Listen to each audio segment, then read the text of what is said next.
Biologists who have counted the cells of the human body have come to the conclusion over the last decade that the cells in each of our bodies that contain our unique individual DNA genetic code are outnumbered 10 to 1 by bacteria that our bodies are host to. So now, they've been doing this, the Human Genome Project. So now there's been this realization that, oh, the human genome isn't just the genes in our human DNA, but it's the genes in our human DNA plus the genes of all of these bacteria that we carry around with us that enable us to survive in this world, that enable us to interact safely with other forms of life. So historically, nobody ever had to think twice about replenishing these bacteria. They didn't even know about them.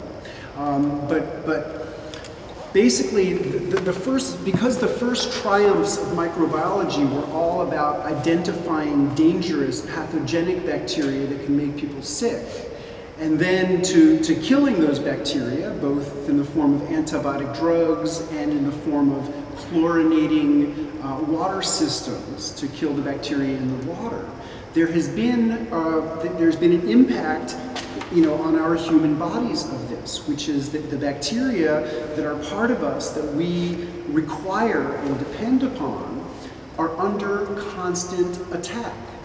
So, as individuals at various times in our lives, I'm sure, all of us have taken antibiotics. Sometimes antibiotics can be lifesavers, but across the human population, they are wildly overprescribed. More so than in human beings, animals, especially in modern, and probably more so in the United States than in Norway, but animals are just pumped up with antibiotics because it makes them grow faster. And in an economic situation where time is money, animals that grow faster are more valuable than animals that grow slowly. So there's an accumulation of the antibiotic use in the human population and the antibiotic use in animals that is accumulating in the water table. So when we drink water every day, we're ingesting chemicals that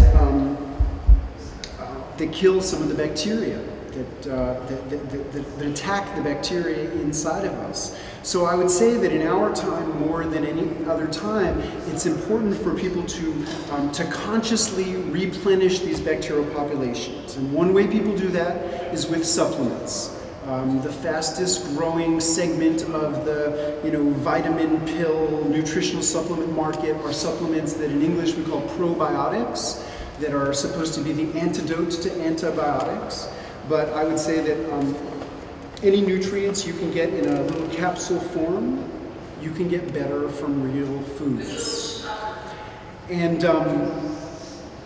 then finally, just to sort of talk a little bit more about foods, if you walk into a gourmet food store and look around and think about the kinds of foods that people get really excited about, the kinds of foods that people pay high prices for, they're mostly fermented foods.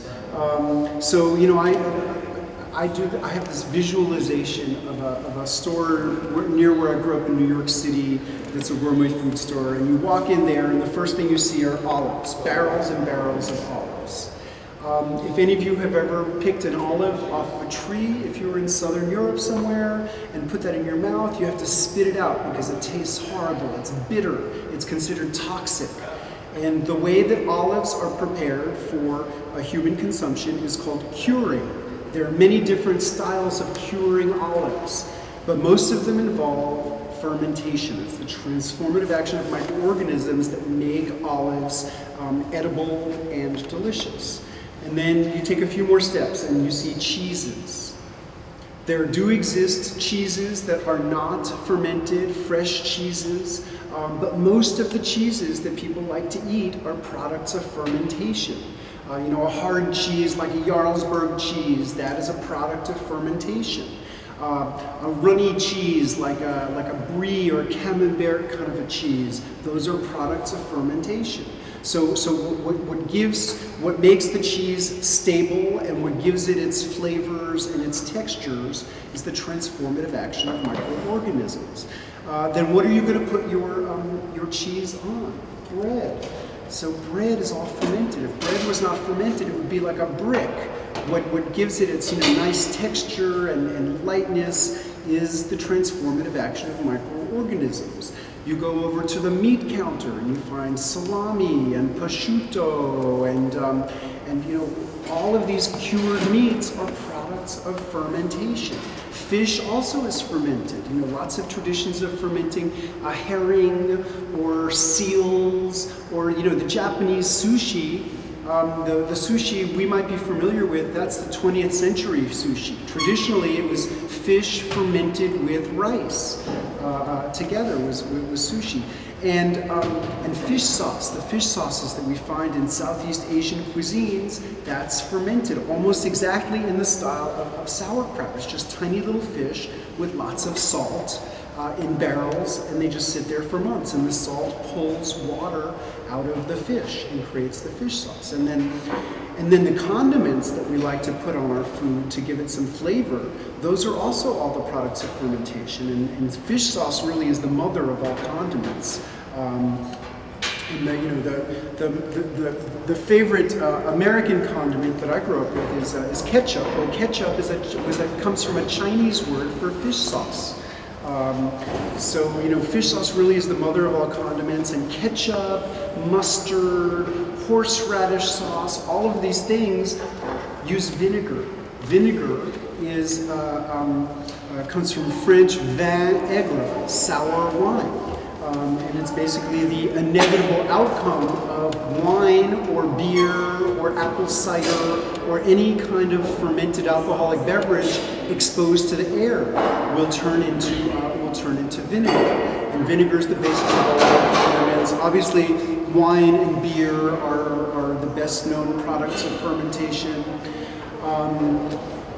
Also, some things people don't realize are fermented, like over there they're roasting coffee. Coffee is all fermented. Chocolate is all fermented. Certain styles of tea are fermented. So, that pretty much covers the kinds of things that you find in a gourmet food store. Like these create strong flavors. They're not always flavors everybody can agree on. So like cheese, probably some people here like me like really stinky cheeses. A cheese that you could smell from the other side of the room. And then we might buy a piece of cheese like that and invite some of our friends over to share it with us.